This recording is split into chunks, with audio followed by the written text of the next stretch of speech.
علی رسولہ الکریم اما بعد اعوذ باللہ من الشیطان الرجیم بسم اللہ الرحمن الرحیم لقد کان لکم فی رسول اللہ اسوۃ حسنہ صدق اللہ مولانا العظیم۔ میرے عزیز و دوستو، آگے آ جائیں، اللہ جزائے خیر عطا، آگے ہو جائیں۔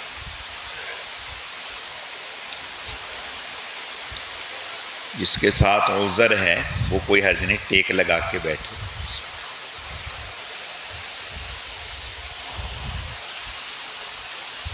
اللہ رب العزت نے ہم سب کو سیکھنے، سمجھنے اور عمل کے جذبے سے جمع فرمایا ہے۔ اللہ تعالی ہم سب کا آنا، جمع ہونا، مل بیٹھنا اپنی بارگاہ میں قبول فرمائے۔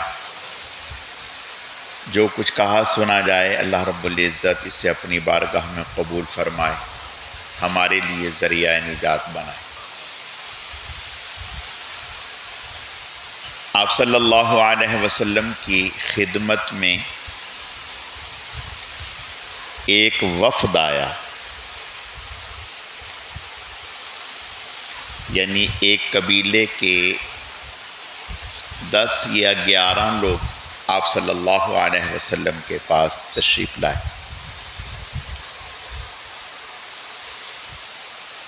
یہ جب مدینہ پہنچے تو آئے، رکے، بھاگم بھاگ جلدی سے آپ صلی اللہ علیہ وسلم کو دیکھا۔ اس وقت آبادی ایسی نہ تھی کہ گنجان آبادی جیسے اب ہے کہ باؤنڈری وال بنی ہوئی ہے اور وہ یعنی مسجد میں داخل ہوں پھر بھی نہیں پتہ چلتا۔ تو اس وقت تو کھلا ماحول تھا، کوئی ایسی باؤنڈری وال بھی نہیں تھی، خال خال گھر تھے، اور مسجد نبوی وسط میں نہ تھی، یعنی اس وقت مسجد نبوی مدینہ کے درمیان میں نہیں تھی بلکہ ایک سائیڈ پر تھی۔ پھر یہ شہر بڑھتا بڑھتا تو اب تو سمجھو ایک طرح سے وہ درمیان میں ہی آ گئی۔ تو یہ لوگ جب تشریف لائے تو ان میں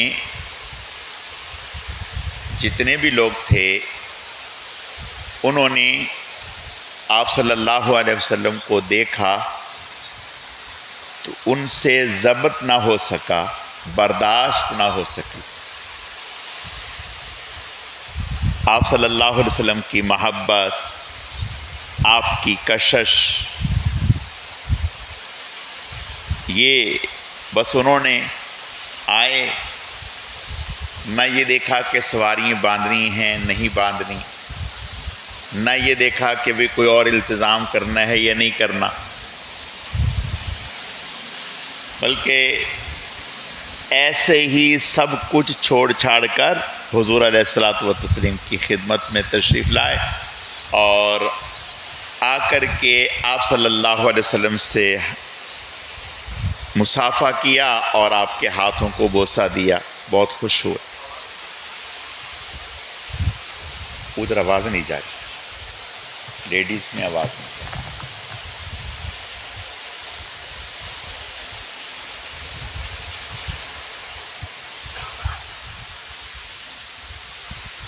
تو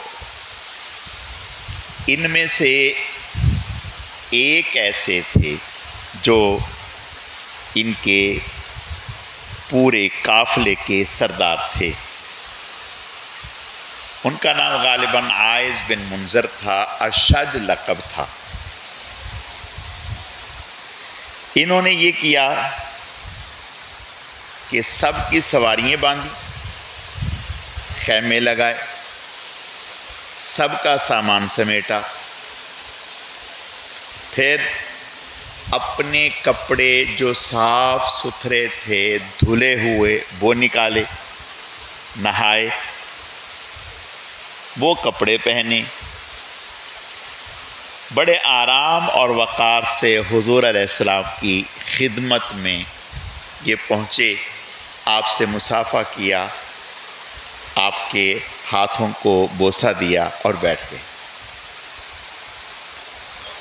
یہ سیاہ فام تھے، یعنی جیسے حبشی لوگ ہوتے ہیں اس طرح کے۔ آپ صلی اللہ علیہ وسلم بڑے غور سے انہیں دیکھنے لگے، بڑے غور سے دیکھنے۔ آپ نے فرمایا کہ آپ میں اللہ نے دو صفات رکھی ہیں جو اللہ اور اس کے رسول کو بہت پسند ہیں۔ انہوں نے دانا تھے، فوراً سوال کیا، یا رسول اللہ یہ جو دو صفات ہیں جن کا آپ نے ارشاد فرمایا، ذکر فرمایا، یہ کسبی ہیں کہ میں نے محنت کر کے، کوشش کر کے انہیں اپنے اندر حاصل کیا؟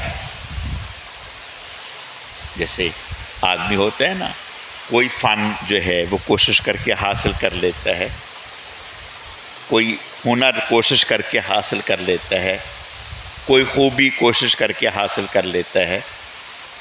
تو یہ میں نے کسبی ہیں، یعنی میں نے کوشش کر کے حاصل کی ہوئی ہیں، یا اللہ نے میری تخلیق میں رکھی ہیں؟ اب دیکھیں یہ سوال بھی ذہانت پر مبنی ہے، دانائی پر مبنی ہے کہ یہ صفات جو ہیں اللہ نے پیدائشی طور پر میرے اندر رکھی ہیں۔ تو آپ صلی اللہ علیہ وسلم نے ارشاد فرمایا اللہ نے پیدائشی طور پر ہی یہ دو صفتیں آپ میں رکھی ہیں۔ تو کہنے لگے کہ میں اس پر اللہ کا شکر ادا کرتا ہوں کہ جس رب نے میرے اندر دو ایسی صفات رکھی ہیں جن کی وجہ سے اللہ اور اس کا رسول مجھے پسند کرتے ہیں۔ اور واقعتاً یہ بہت بڑی شکر کی بات ہے۔ اس سے بڑی شکر کی بات کیا ہوگی کہ جن صفات کی وجہ سے اللہ اور اس کا رسول محبت کرنے لگیں کسی آدمی سے، تو اس کے لیے وہ صفات بہت اعلیٰ درجے کی۔ پھر کہنے لگے یا رسول اللہ صلی اللہ علیہ وسلم وہ دو صفات ہیں کیا جو اللہ اور اس کے رسول کو پسند آئی ہیں، جس کی وجہ سے اللہ اور اس کا رسول مجھ سے محبت کرتے ہیں؟ آپ نے فرمایا ایک تو ٹھہراؤ، حوصلہ، ٹھہراؤ، ایک عقل مندی۔ یعنی ایک شکل تو یہ تھی کہ آپ بھی جیسے آپ کے قافلے کے دوسرے لوگوں نے نہ سامان سمیٹا، نہ سماریاں باندھیں، نہ خیمہ لگایا، نہ نہائے، نہ دھوئے، نہ کپڑے بدلے، ایسے ہی گندے سندے سفر کے اٹے ہوئے آ گئے۔ ٹھیک ہے۔ اور ایک شکل یہ ہے کہ آدمی آیا، اس نے اپنا سامان رکھا، سواری کو سمیٹ باندھا، سامان کو محفوظ کیا، پھر نہایا، نئے کپڑے پہنے تاکہ میں جن کے پاس جا رہا ہوں ان کے آداب کی رعایت کرتے ہوئے خوشبو استعمال کی۔ یہ طریقہ ہے۔ تو یہ چیز اللہ اور اس کے رسول کو پسند ہے۔ گویا آپ صلی اللہ علیہ وسلم نے ہمیں اس بات کی تعلیم دی کہ اپنے اندر ٹھہراؤ لاؤ، سمجھ لاؤ۔ ایسی عجلت کس کام کی؟ ہم اگر ہر کام میں جلدی، ہر کام میں جلدی، حتیٰ کہ نماز میں بھی جلدی، ایسی جلدی جیسے کسی نے مشین فٹ کر دی، آٹومیٹک چل رہے ہیں، پتہ ہی نہیں کہ میں کیا پڑھ رہا ہوں کیا نہیں پڑھ رہا۔ ہمارے استاد ایک لطیفہ سنایا کرتے تھے۔ وہ کہتے تھے کہ مدارس میں، جو ہمارے دینی مدارس ہیں، ان مدارس میں جب پڑھائی ہوتی ہے تو پہلی سی ماہی میں استاد کو بھی پتا ہوتا ہے کہ میں کیا پڑھا رہا ہوں، طالب علم کو بھی پتا ہوتا ہے کہ میں کیا پڑھ رہا ہوں۔ پھر جب اگلی سی ماہی آتی ہے تو استاد کو پتا ہوتا ہے کہ میں کیا پڑھا رہا ہوں، طالب علم کو کچھ پتہ نہیں ہوتا کہ کیا پڑھایا جا رہا ہے۔ اور جب تیسری ہوتی ہے، نہ طالب علم کو پتہ ہوتا ہے نہ استاد کو پتہ ہوتا ہے، بس چل رہے ہوتے ہیں، چل رہے ہو، کچھ پتہ نہیں کیا پڑھا۔ یعنی یہ تو ایک عرض کرنے کا مقصد یہ ہے کہ دیکھو میرے بھائی، ہم کسی کو کوئی ہدیہ پیش کرتے ہیں۔ آپ مثال کے طور پہ کسی کے ولیمے میں گئے، آپ نے دلہا کو ہدیہ پیش کیا، تو آپ 500 کا نوٹ نکال کے ایسے ہی اس کے ہاتھ میں دے دیں گے، اگرچہ کبھا تو کوئی نہیں، لیکن ادب کے خلاف ہے، سلیقے کے خلاف ہے، رکھ رکھاؤ کے خلاف ہے۔ اور آپ نے اگر ایسا کیا تو وہ سمجھے گا کہ یار اس نے مجھے گالی دے دی، میں کوئی بھوکا تھا تمہارے 500 روپے کا، کیا ضرورت تھی مجھے اس کی، رکھو اپنے پاس۔ بات سمجھ میں آ رہی؟ قطعاً کوئی سمجھدار آدمی اس چیز کو پسند نہیں کرے گا، کہتے یار یہ کیا طریقہ ہے۔ اب یہی 500 اگر آپ اچھا سا لفافہ لیتے ہیں اور اس پہ اچھا طریقے سے لکھتے ہیں اور 2-4 مناسب کلمات لکھ دیتے ہیں موقع کی مناسبت سے، تو آپ کو دیتے ہوئے بھی اچھا لگتا ہے اور اسے پکڑتے ہوئے بھی خوشی ہوتی ہے، پکڑتے ہوئے بھی خوشی ہوتی ہے۔ جیسے آپ اپنے دوست کو گفٹ ہدیہ دے رہے ہیں تو اس کو سلیقے اور طریقے سے دینا پسند کرتے ہیں، بےہودگی سے پسند نہیں کرتے۔ تو اللہ کی بارگاہ میں جب ہم ہدیہ پیش کرنے جا رہے ہیں تو ایسے بےہودہ طریقے سے کرتے ہیں کہ اللہ تعالی ہماری حفاظت فرمائے۔ حدیث شریف میں آتا ہے، علماء نے لکھا ہے کہ جب آدمی نماز پڑھ رہا ہوتا ہے، جب تک اس کا دھیان اللہ کی طرف متوجہ ہوتا ہے، اللہ تعالیٰ کی رحمت اس کی طرف متوجہ ہوتی ہے، اور جب اس کا دھیان اللہ سے ہٹتا ہے تو رحمت الہیہ اس سے توجہ ہٹا لیتی ہے۔ حدیث شریف میں آتا ہے کہ بعض لوگوں کی نماز ایسی ہوتی ہے جو سر سے اوپر نہیں جاتی، سر سے اوپر جاتی ہی نہیں، یعنی انہیں پتہ ہی نہیں۔ اگر نماز کے بعد آپ پوچھ رہے ہیں کہ حضرت والا آپ نے پہلی رکعت میں کیا پڑھا تھا، وہ کہے گا مجھے تو یہ نہیں پتا اتحیات میں کیا پڑھا، مجھے تو یہ نہیں پتا کہ میں نے اتحیات میں کیا پڑھ لیا۔ بعد لوگ یہ کہتے ہیں کہ بھئی ہم نماز پڑھتے ہیں تو پتہ ہی نہیں کہ ہم نے پہلی رکعت پڑھی ہے دوسری پڑھی۔ دیکھو بھائی ایک بات یاد رکھو، آپ گاڑی چلا رہے ہیں، گاڑی آپ چلا رہے ہیں 140 کی سپیڈ پر، تو آپ یکدم بریک نہیں لگائیں گے۔ اگر یکدم بریک لگائیں گے تو گاڑی کلٹی ہو جائے گی، پلٹ جائے گی، کلا بازی کھا جائے گی۔ آپ آہستہ آہستہ بریک لگاتے ہیں۔ بالکل اسی طرح سے اگر ہم یہ چاہتے ہیں کہ ہماری نماز اچھی ہو تو ہمیں اس کے لیے کچھ کرنا ہوگا۔ حضرت عمر رضی اللہ تعالیٰ عنہ کسی آدمی کو پرکھنے کے لیے اس کی نماز دیکھا کرتے تھے کہ نماز کیسی پڑھ رہا ہے۔ اگر نماز گڑبڑ ہوتی تھی تو کہتے تھے کہ جو اللہ کا حق صحیح طریقے سے ادا نہیں کرتا تو وہ بندوں کا حق کیا ادا کرے گا۔ اب نماز کو اچھا کرنے کے لیے آپ کو وضو اچھا کرنا پڑے گا۔ آپ نوٹ کریں، کر کے دیکھ لیں۔ نماز کو اچھا کرنے کے لیے وضو اچھا کرنا پڑے گا. وضو اچھا کرنے کا کیا معنی؟ وضو دھیان سے کریں، بالکل دھیان سے، توجہ سے وضو کریں، اور کوشش کریں کہ ہمارے وضو میں کوئی سنت نہ چھوٹے. وضو کرنے سے پہلے تھوڑی سی نیت کو مستحضر کر لیں، یعنی وضو شروع کرنے سے پہلے تھوڑا سا دھیان کریں کہ میں کیا کرنے لگا ہوں، میں کیا کرنے لگا ہوں، اس سے کیا ہوگا، اس سے کیا ملتا ہے، اس سے کیا ملتا ہے. اور حدیث شریف میں آتا ہے کہ اگر آدمی جب وضو کرتا ہے اگر صحیح طریقے سے وضو کر لے تو وضو کی برکت سے اللہ تمام گناہ معاف فرما دیتے ہیں.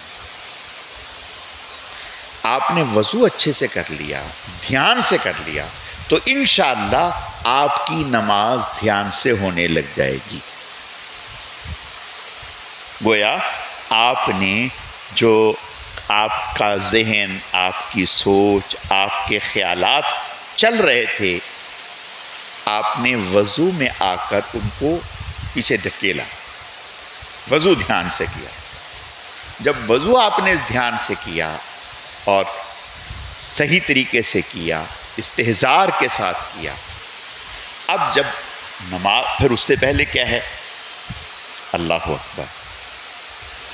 وضو ہے تو پھر وضو کے بعد تحیت الوضو ہے یا تحیت المسجد ہے یا سنتیں ہیں.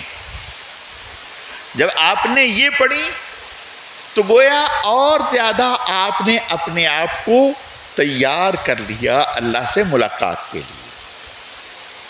وضو سے آپ نے اپنے ظاہر کو بھی صاف اور پاک کیا اور اپنے باطن کو بھی پاک اور صاف کیا. یعنی جب آپ نے ہاتھ دھوئے، حدیث شریف میں آتا ہے کہ اگر آدمی وضو سے پہلے نیت کر لے، نیت ہمارے بعض ائمہ کے ہاں تو نیت کرنا لازم ہے. وہ کہتے ہیں کہ اگر وضو سے پہلے آپ نے نیت نہ کی تو آپ کا وضو نہیں ہوگا، یعنی اس وضو سے آپ نماز ہی نہیں پڑھ سکتے. ہمارے ہاں نیت لازم نہیں ہے، لیکن یہ ضرور ہے کہ نیت کرنے سے اجر و ثواب میں اضافہ ہو جاتا ہے. نیت نہ کرنے سے اعضاء دھونے کا ثواب تو مل جاتا ہے لیکن پورے جسم کے گناہ معاف نہیں ہوتے. اور اگر آپ نے نیت کر لی، دعا پڑھ لی اور توجہ سے، یعنی جب آدمی وضو کرنے لگے تو اس وقت اگر یوں کہہ لے کہ یا اللہ پاک میں وضو کرنے لگا ہوں، اس وضو کی برکت سے میرے ظاہر کے گناہ، میرے باطن کے گناہ، میرے صغیرہ گناہ، میرے کبیرہ گناہ اپنی رحمت سے معاف کر دے. اگر یوں کہہ لے تو گویا آدمی نے توبہ کر لی. اب جب توبہ کر کے وہ نیت کرے گا بسم اللہ اللہ اکبر وللہ، بسم اللہ اللہ اکبر کہہ کے جب وہ وضو شروع کرے گا، بسم اللہ والحمدللہ، بسم اللہ والحمدللہ کہہ کے جب وہ وضو شروع کرے گا یا صرف بسم اللہ الرحمن الرحیم پڑھ کے وضو شروع کرے گا، تو حدیث شریف میں آتا ہے اس وضو سے جو ہاتھ کے گناہ ہیں وہ اللہ معاف کر دیں گے، کلی کریں گے، زبان کے گناہ اللہ معاف فرما دیں گے، چہرہ دھوئیں گے تو چہرے کے گناہ اللہ معاف فرما دیں گے، ہاتھ دھوئیں تو گویا اس سے شیطان کا جو حملہ چلا آ رہا ہے، نفس کا حملہ چلا آ رہا ہے، اس میں رکاوٹ آئے گی. اب جب آپ تحیت الوضو کر لیں گے، سنتیں پڑھ لیں گے اور جماعت کے لیے کھڑے ہوں گے، جب جماعت کے لیے کھڑے ہوں تو اس وقت بھی تھوڑا سا دھیان کے ساتھ کھڑے ہوں. دیکھو بھائی، نماز پہلے دن تو نہیں آئی، نماز بھی سیکھنے سے آئی، نماز بھی سیکھنے سے آئی، مشق کرنے سے آئی، محنت سے آئی. بھی پاؤں کیسے ہاتھ کیسے باندھنے، یہ سیکھی نا. جب یہ سیکھنے سے آئی ہیں، اسی طرح نمازوں میں دھیان کا جمنا یہ بھی محنت سے آئے گا. اور اس کے لیے کوئی ایسی محنت نہیں ہے، تھوڑا سا اپنے آپ کو مستحضر کرنا. بعض دفعہ نماز پڑھ رہے ہوتے ہیں تو بڑی کوفت ہو رہی ہوتی ہے دائیں بائیں. آدمی آنکھیں بند کر کے نماز پڑھنے سے تو رہا، آنکھیں تو کھلی ہیں.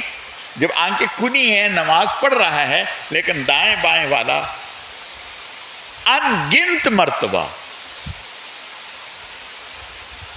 کبھی داڑھی کھجلا رہا ہے، کبھی ادھر کر رہا ہے، کبھی یہ کر رہا ہے، کبھی وہ کر رہا ہے. جبکہ ہمارے حضرات یہ کہتے ہیں ایک رکن میں یعنی رکوع میں، مثال کے طور پر رکوع میں 3 مرتبہ سبحان ربی العظیم کہتے ہیں. اگر کسی نے 3 مرتبہ ہاتھ کو ہلا لیا، حرکت دے دی، چھوڑ دیا، تو اس کی نماز خطرے میں پڑ گئی. اس کی نماز خطرے میں پڑ گئی. اور ہمیں پتہ ہی نہیں کہ کتنی دفعہ ہاتھ ہلا. پھر دیکھنے والا وہ کیا سمجھتا ہے کہ پتہ نہیں یہ کیا کر رہا ہے. نہیں، نماز کو دھیان سے ادا کریں، نماز کو دھیان سے ادا کریں، اور یہ اللہ کا حق سمجھ کے ادا کریں، اور یہ سمجھیں کہ اس وقت اللہ تعالی میری طرف متوجہ ہیں. حضرت عبداللہ بن زبیر رضی اللہ تعالی، حدیث شریف میں آتا ہے، جب وہ نماز پڑھتے تھے تو ایسے ہوتا تھا کہ پرندے بعض دفعہ ان کے اوپر آ کر بیٹھ جاتے تھے. وہ سمجھتے تھے کہ یہ کوئی لکڑی ہے. اب سوچیں یعنی کس قدر دھیان سے نماز پڑھتے تھے. حضرت زین العابدین رضی اللہ تعالیٰ، ان کے بارے میں آتا ہے کہ نماز پڑھ رہے تھے، گھر کو آگ لگ گئی، گھر والوں میں شور مچ گیا کہ نکلو نکلو، اور قریب تھا کہ آگ پورے گھر کو جلا دیتی. تو وہ بڑے اطمینان سے نماز پڑھتے رہے، بالکل متوجہ ہی نہیں ہوئے، بالکل متوجہ نہیں ہوئے. تو جب سلام پھیرا تو گھر والوں نے کہا کہ بھائی اللہ آپ کا بھلا کرے، یہاں تو آپ دیکھ نہیں رہے کیا حالت ہو گئی. تو آپ فرمایا تم اس آگ کی فکر کر رہے تھے، میں اگلی آگ کی فکر کر رہا تھا، میں اگلی آگ کی فکر کر رہا تھا. حضرت علی رضی اللہ تعالیٰ تیر لگ گیا. انہوں نے کہا کہ بھائی اس کے لیے تو بے ہوش کرنا پڑے. کہا کہ نہیں، میں نماز کی نیت باندھتا ہوں، آپ کھینچ لیں. کہا بہت یہ تکلیف برداشت نہیں. کہا کچھ بھی نہیں ہو.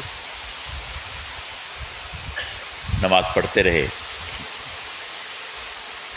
تو میں صرف یہ عرض کرنا چاہتا ہوں کہ نمازوں میں دھیان پیدا کریں، نمازوں میں دھیان پیدا کریں. نماز ہماری جاندار بن جائے، جاندار بھی شاندار بھی. نماز ہماری اچھی ہو جائے، ہمیں لگے کہ بھئی ہم نے کچھ کام کیا ہے، کچھ پڑھی ہے. دیکھیں ہمارے حاجی عبدالوہاب صاحب بڑے بعض باتیں ماشاءاللہ بڑی، سبھی باتیں خیر بڑوں کی تو ایک سے ایک ہوتی، سبھی بات. وہ ایک بات کہا کرتے تھے کبھی کبھی تھوڑا سا متوجہ کرنے کے لیے. وہ کہتے تھے ہمارے پٹھان بھائی جو ہیں وہ اتنی مشقت اٹھا کر کے آتے ہیں اجتماع کے لیے یا ریونڈ میں آنے کے لیے، بڑی مشقت اٹھا کے آتے ہیں، آنے کے لیے مشقت اٹھاتے ہیں۔ کہتے ہیں کہ پھر وہ بیان کو قربان کر دیتے ہیں چائے کے لیے، بیان کو قربان کر دیتے ہیں چائے کے لیے، یعنی بیان ہو رہا ہے وہ چائے پینے کے لیے چاہیے، چائے چائے چائے پہلے لازم، اس کے بغیر کام نہیں چلے گا۔ تو میرے عرض کرنے کا مقصد یہ ہے کہ ہم نماز، سارے کاموں کو نماز پر قربان کریں، اپنے سارے کام۔ دیکھیں نماز سے زیادہ اہم کون سی چیز ہے؟ اور علماء نے لکھا ہے کہ جب آذان ہوتی ہے تو اس وقت آذان کا جواب دو طرح سے دیا جاتا ہے، ایک بالقول، ایک بالبدن، ایک زبان کے ذریعے سے آذان کا جواب دیں۔ یہ تو مستحب ہے، یعنی جو مؤذن کہہ رہا ہے ہم وہ کہیں اور خاموش ہو جائیں، یا جس کام میں لگے ہو اس کام کو چھوڑ دیں، تھوڑی دیر کے اس کام کو چھوڑ دیں۔ اور یہ بہت اونچا عمل ہے، بہت اونچا عمل ہے۔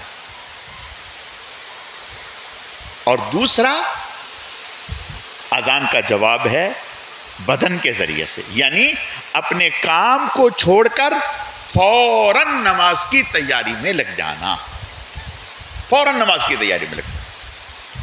اور اس پر حضرت تقی صاحب دامت برکاتہم العالیہ نے ایک واقعہ لکھا بہت زبردست اس بات پر کہ آذان کا جواب دینا یعنی وہ کتنی اہمیت کا حامل ہے، اور آذان سننے پر اپنا سب کچھ چھوڑ دینا، اس پر حضرت نے ایک واقعہ لکھا۔ حضرت نے واقعہ یہ لکھا، فرمایا کہ حضرت عبداللہ ابن مبارک رحمۃ اللہ علیہ بہت عظیم المرتبت تھے، حضرت امام بخاری رحمۃ اللہ علیہ کے استاذ تھے۔ تو اپنے گھر کی کام ہو رہے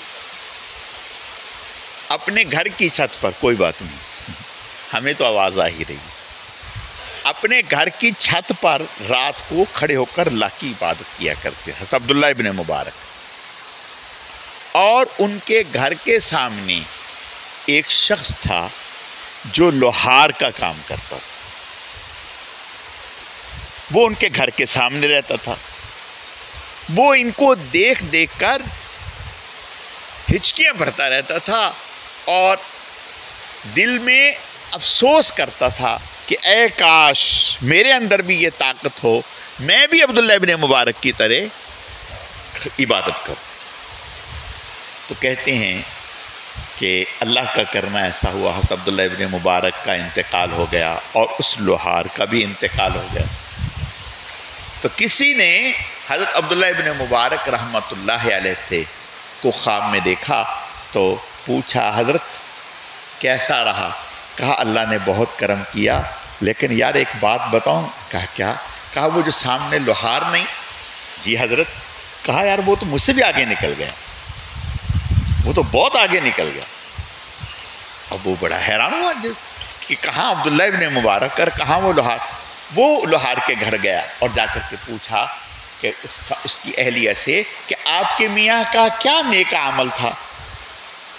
اس نے کہا کہ اور تو مجھے معلوم نہیں، دو عمل میرے سامنے ہیں میرے میاں کے، دو عمل۔ اس نے کہا کہ بھئی وہ دو عمل کیا؟